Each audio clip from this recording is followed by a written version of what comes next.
Chiefs have been through a lot this season. Yeah, I get it. Not exactly the world's biggest underdog story. We are talking about the defending Super Bowl champs and the team that had the single best odds to win the Super Bowl all the way back in August before the season started. Still, from Kadarius Toney mishaps to patented Patrick Mahomes magic to even billionaire pop star Taylor Swift, the 2023-24 Chiefs dealt with plenty of highs, plenty of lows, and everything in between on their way to the sport's biggest stage. With all this in mind, how exactly did the Chiefs get here? The Chiefs had a fair bit of drama circulating around this locker room going into week one. The wide receiver room had been overhauled for the second straight offseason in the absence of Tyreek Hill, but this group was also missing longtime stalwarts Chris Jones due to a contract dispute, and also stud tight end Travis Kelce due to a knee injury to kick off their season against the Lions. Both of those absences, alongside with a truly horrendous performance from Kadarius Toney, led to a season-opening loss against Jared Goff and company, who were expecting to make a leap this season, but also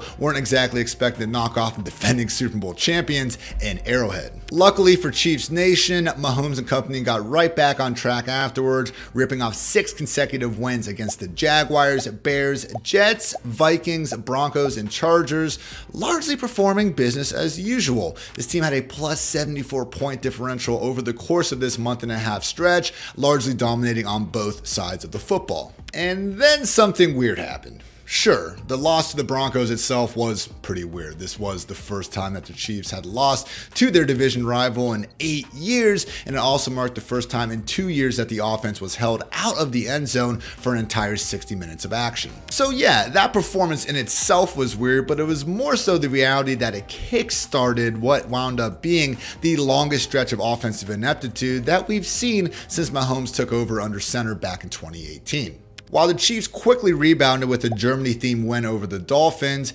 even that performance only consisted of 14 total points of offense out of Mahomes and company. So while the team entered their Week 10 bye with a 7-2 record and plenty of Super Bowl aspirations, this was a far more mid-offense than any of us were used to seeing out of Andy Reid and Patrick Mahomes.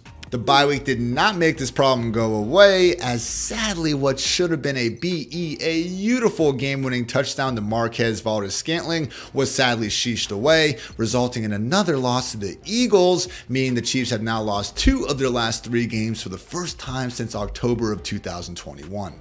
The team's corresponding 31-17 Week 12 win over the Raiders initially seemed like the sort of get-right spot that this offense badly needed, but sadly, guys, as I record this video, that is still the last time to this day that this Chiefs team has scored more than 30 points. Their current streak of 9 games without cracking 30 is by far their longest of the Mahomes era.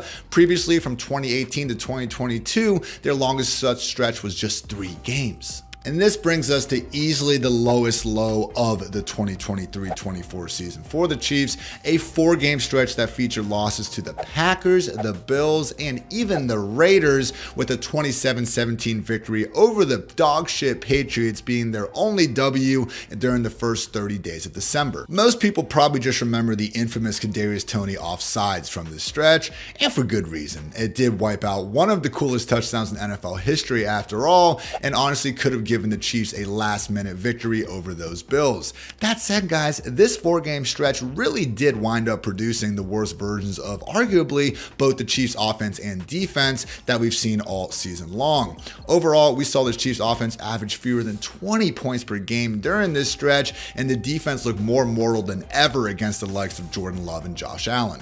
Week 17 and 18 victories over the Bengals and Chargers at least helped snap the losing skid. That said, these were still W's against backup quarterbacks, and honestly, guys, by the end of the regular season, it was hard to call this Chiefs team anything other than the worst edition of themselves during the Mahomes era. They weren't a bad football team, and this is all relative to their previous dominance, but still, guys, we're talking about a point differential 34 points below their previous worst season since 2018.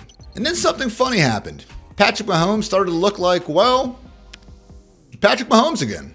First, the Chiefs took down the Dolphins' high-flying offense during a frigid playoff victory in Arrowhead, holding Tua Tagovailoa and company to just 7 points, while also racking up 400 total yards of offense for the first time since October. The complete team effort ended up resulting in a 19-point victory, the Chiefs' largest since Week 3, and honestly, it was a good reminder for the rest of the NFL in terms of just how high this team could fly when both sides of the ball are truly clicking.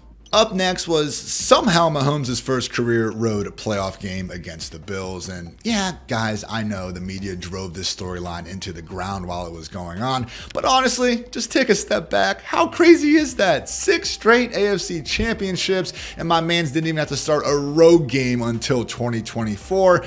Absolute madness. But yeah, win didn't exactly come easy over Bills Mafia and company. Josh Allen did hold a 24-20 lead going to the fourth quarter after all. That said, Mahomes came through when it mattered and engineered what wound up being a game-winning 8-play, 75-yard touchdown drive that gave the Chiefs a 27-24 dub. Sure, Stephon Diggs' late game case of the Butterfingers helped, and as did Tyler Bass missing a 44-yard field goal with under 2 minutes remaining. Seriously, kickers, man. But at the end of the day, winners write the history books, and Patrick Mahomes and company had found a way to clinch their 6th straight AFC championship. And as you guys know by now, the Chiefs would shortly thereafter clinch their franchise's 6th Super Bowl appearance, including their 4th in the last 5 years, by taking down Lamar Jackson and company in Baltimore. The offense would largely just need those 2 early touchdown drives to get by, as otherwise Patrick Mahomes and company played mistake-free football and leaned on their usual dominant defense to get the W.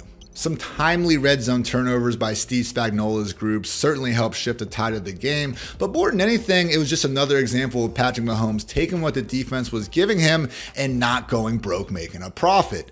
Seriously, guys, we're talking about a quarterback that when he came into the league in 2018, and still to this day, honestly, is known for being one of the most exciting players we've ever seen. From the deep bombs to the scrambles, I mean, Mahomes is a human highlight, yet when you look at this passing chart, we're seeing something that looks a lot more like what people would bring up in an attempt to slander Brock Purdy. And honestly, this is one of the defining storylines from this season. Mahomes never consistently got help from really anyone on this offense, not named Travis Kelce, Rashee Rice, or Isaiah Pacheco, and accordingly, he wound up being one of just 3 quarterbacks in the NFL with an average target depth under 7 yards.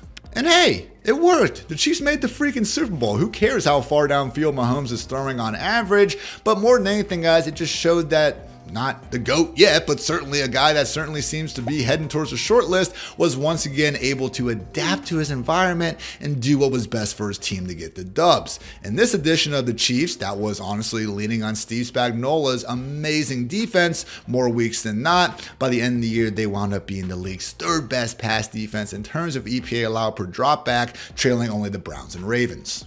You guys might remember me mentioning before that the Chiefs have currently gone 9 consecutive games without scoring 30 points, which, yeah, isn't ideal. I'm sure they would prefer to score more, but when you have the team that is the only group in the NFL that has not allowed 30 points in a game this year, you can see why a more mistake-free brand of football was what Mahomes and the offense were going for.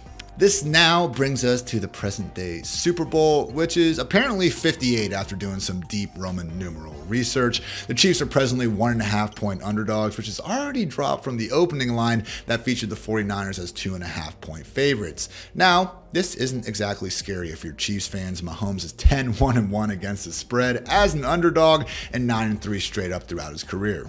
And of course, whatever happens over the course of these next 60 minutes of football will wind up being the defining storyline of this Chiefs team. But again, just wanted to take a moment to help explain that while we will, go ahead and decide whether it was a successful year or not by what happens in this final game, it was truly awesome to see L'Jarius Sneed and company emerge as one of the league's most dominant defenses, as well as Mahomes and Andy Reid proving capable of getting things done again, even while strapped with the most barren treasure chest of skill position talent that they've had in years. So there you have it, Chiefs fans. One opportunity, one moment. Would they capture it or let it slip?